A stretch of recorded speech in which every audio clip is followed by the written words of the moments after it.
ফিরতে উঠতে বসতে ইস্তিগফারের সাথে লেগে থাকার দরকার আছে না নাই?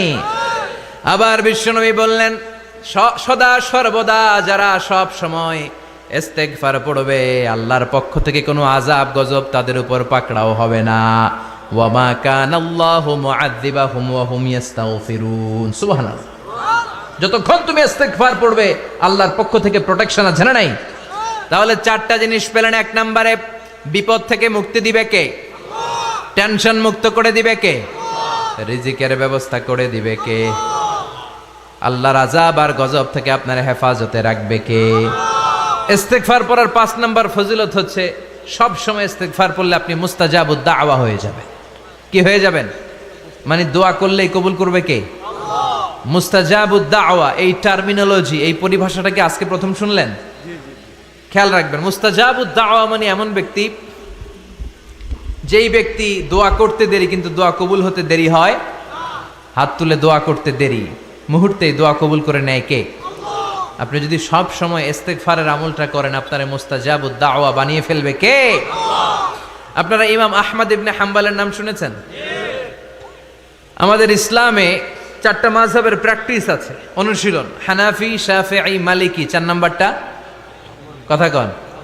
আরো অনেক মাযহাব আছে, কিন্তু এই 4টা মাযহাব বেশি প্রসিদ্ধ। গোটা বিশ্বের মানুষগুলো কোরআন সুন্নাহর আলোকে যে আমলগুলো করে, এটা 4টা মাযহাবের রেফারেন্সের সাথে কোনো না কোনো ভাবে মিলে যায়। এটার প্রথমটা হচ্ছে হানাফি, দ্বিতীয়টা শাফিঈ, তৃতীয়টা 4 নম্বরটা সবাই বলেন কি নাম? হাম্বলি। ইমাম আহমদ ইবনে হাম্বল এই মাযহাবের ধারক, বাহক, প্রতিষ্ঠাতা। তিনি ছিলেন জগৎ বিখ্যাত মুহাদ্দিস, জগৎ বিখ্যাত মুহাদ্দিস। ওনার পুরো জীবনটা উনি হাদিস সংগ্রহের কাজে ব্যয় করেছেন,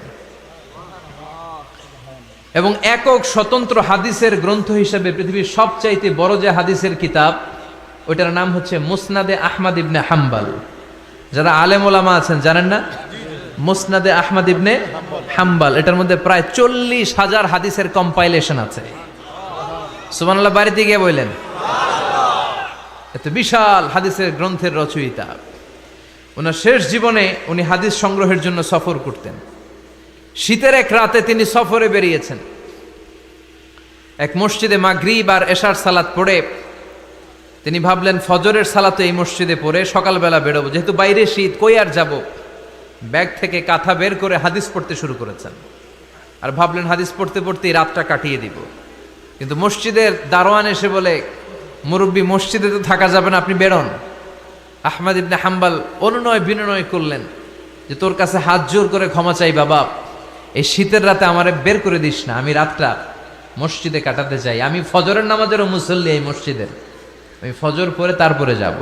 দারোয়ান সে না ছোট বান্দা, সে বলে না, মসজিদে থাকতে পারবেন না, বেরোন বেরোন, না বেরোলে গাঠটি সহ ঘাট ধাক্কা দিয়ে বের করে দেব।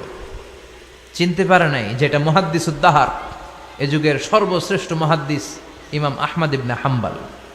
এখন উনি আর কি করবেন, কিছু করতে না পেরে ব্যাগ নিয়ে বের হয়ে গেলেন। প্রচন্ড শীতের রাতে, কনকনে শীতে তিনি কাঁপছেন। হাঁটতে হাঁটতে চলতে চলতে হঠাৎ দেখলেন একটা বাজার।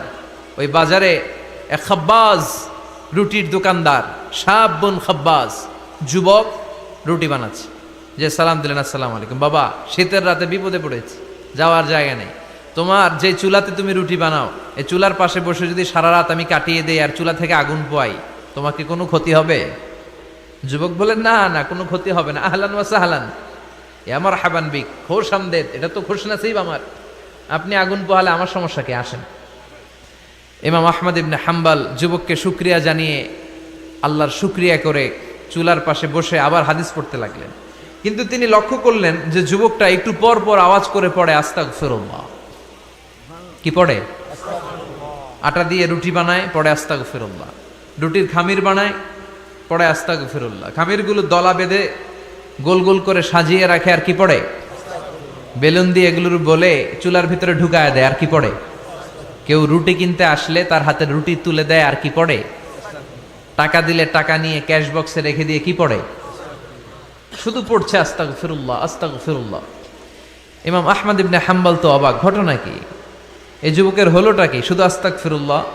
তিনি হাদিসের কিতাবটা বন্ধ করে যুবককে জিজ্ঞেস করলেন, বাবা, আসার পর থেকেই দেখছি তুমি শুধুই পড়ছো আস্তাগফিরুল্লাহ, আস্তাগফিরুল্লাহ, আস্তাগফিরুল্লাহ। ঘটনাটা কি? কেন এত তুমি ইস্তেগফার পড়ো? যুবক বলল, এটা আমার একটা চিরাচরিত আমল, সব সময় আমি এই আমলটা করি। আমি সব সময় ইস্তেগফারের সাথে আঠার মতো লেগে থাকি, আর সব সময় ইস্তেগফার পড়ার কারণে আল্লাহ তাআলা আমাকে মুস্তাজাবুদ দাওয়া বানিয়ে দিয়েছে।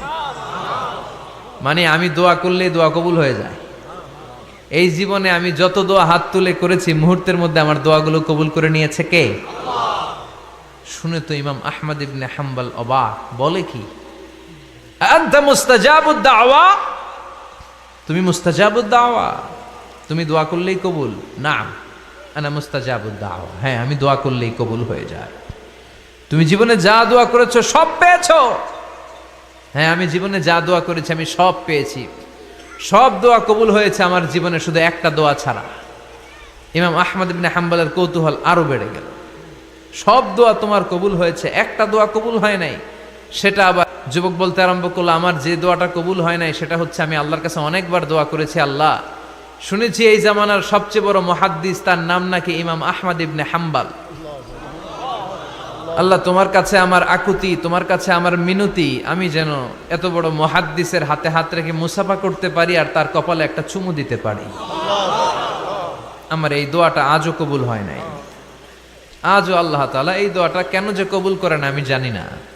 একথা শুনে ইমাম আহমদ ইবনে হাম্বল আবেগপ্রবণ হয়ে গেলেন, আর নিজেকে ধরে রাখতে পারলেন না, চোখের পানি ছেড়ে দিলেন আর বললেন, ইয়া শাব, হে যুবক, আহমদ ইবনে হাম্বলের সাথে দেখা করার জন্য তোমার আহমদ ইবনে হাম্বলের দরবারে যাওয়ার দরকার নাই, তোমার এই দোয়াটাও আল্লাহ কবুল করে নিয়েছে। আহমদ ইবনে হাম্বল দেখা দেওয়ার জন্য তোমার দরবারে ছুটে এসেছে। আনা আহমদ ইবনে হাম্বল মুহাদ্দিসুদ দাহর, আমি হচ্ছে আহমদ ইবনে হাম্বল। যুবক নিজেকে ধরে রাখতে পারে না, চোখের পানি ছেড়ে দিয়ে ওই যুগের সব চাইতে বড় মুহাদ্দিসকে জড়িয়ে ধরে হাতের মধ্যে হাত রেখে মুসাফা করে আহমদ ইবনে হাম্বলের কপালে চুমুকে দেয়, আর আহমদ ইবনে হাম্বলের কাছে দোয়া চেয়ে বলল, ও ইমাম, রব্বুল আলামিন আমার জীবনের কোনো দোয়া আজকে আর বাকি রেখে দেন নাই, এই যেই দোয়াটা বাকি ছিল এই দোয়াটাও আল্লাহ কবুল করে নিয়েছে। এই দোয়াটাও কবুল, মুস্তাজাবুদ দাওয়া। আপনি সব সময় যদি ইস্তেগফারের সাথে আঠার মতো লেগে থাকতে পারেন, আপনি দোয়া করা মাত্র দোয়া কবুল করে নেবে কে? এজন্য সব সময় অবসরে বসে আছেন, বাস স্টেশনে বসে আছেন, সিএনজিতে চড়ে এক জায়গা থেকে আরেক জায়গায় যাচ্ছেন, বিছানায় শুয়ে আছেন, পড়বেন আস্তাগফিরুল্লাহ। কি পড়বেন? প্রাণ খুলে মন থেকে আওয়াজ করে সবাই পড়েন আস্তাগফিরুল্লাহ। আবারও পড়েন আস্তাগফিরুল্লাহ, চিল্লায় পড়েন আস্তাগফিরুল্লাহ। বিশ্বনবী ইস্তেগফারের অনেকগুলো আলফাজ শিখিয়েছেন, সবচেয়ে সহজ যেটা শিখিয়েছেন সেটার নাম হলো আস্তাগফিরুল্লাহ। বিশ্বনবী জামাতে সালাত শেষে সালাম ফিরিয়ে আওয়াজ করে পড়তেন আল্লাহু আকবার, তারপরে 3 বার পড়তেন আস্তাগফিরুল্লাহ, আস্তাগফিরুল্লাহ, আস্তাগফিরুল্লাহ। পড়ার দরকার আছে না নাই? পড়তে রাজি আছেন তো? সালাম ফেরানোর পরে কি পড়বেন? নাকি দোয়া করার জন্য পাগল হয়ে যাবেন? আল্লাহুম্মা আমিন ইয়া আরহামার রাহিমিন, আছে না নাই?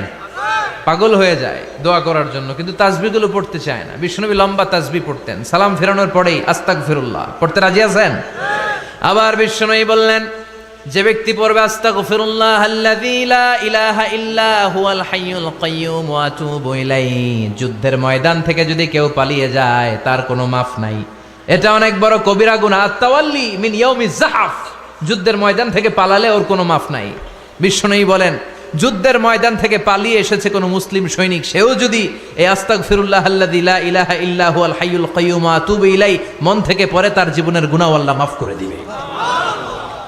আবার সাইয়েদনা আবু বকর, সহিহ বুখারীর বর্ণনা, বিশ্বনবীরে বললেন, ইয়া রাসূলুল্লাহ আল্লিমনি দুআআন আদউ বিহি ফি সালাতি, ও নবী আপনি আমারে এমন একটা দোয়া শিক্ষা দেন যেই দোয়াটা আমি নামাজের মধ্যে করব। বিশ্বনবী বললেন, তুমি নামাজের মধ্যে পড়ো, আল্লাহুম্মা ইন্নী যালামতু নাফসি যুলমান কাসীরা ওয়া লা ইয়াগফিরুয যুনুবা ইল্লা আনতা ফাগফিরলি মাগফিরাতাম মিন ইনদিকা ইন্নাকা আনতাল গফুরুর রহিম। সুবহানাল্লাহ। এটারে আমরা বলি দোয়ায়ে মাসুরা, এটাও একটা ইস্তেগফার। যেখানেই ক্ষমা চাওয়ার কথা আছে ওইটাই ইস্তেগফার, বুঝতে পেরেছেন? আল্লাহুম্মা ইন্নী যালামতু নাফসি, ও আল্লাহ অনেক জুলুম করেছি, যুলমান কাসীরা, জুলুমের শেষ নাই। ওয়ালা ইয়াগফিরুয যুনুবা ইল্লা আনতা, আপনি ছাড়া এই জুলুম আর পাপ ক্ষমা করার কেউ নাই। ফাগফিরলি মাগফিরাতাম মিন ইনদিক, নিজ গুণে আমার গুনাহ ক্ষমা করে দেন। ওয়ালা ইয়াগফিরুয যুনুবা ইল্লা আনতা, আপনি ছাড়া গুনাহ ক্ষমা করার দ্বিতীয় কেউ নাই। আমাদের পাপ ক্ষমা করার আর কোনো সত্তা আছে? চিল্লায় বলেন আছে? আবার বিশ্বনবী বললেন যত ইস্তেগফার আছে সব ইস্তেগফারের সেরা সর্বশ্রেষ্ঠ ইস্তেগফারের নাম সাইয়্যিদুল ইস্তেগফার।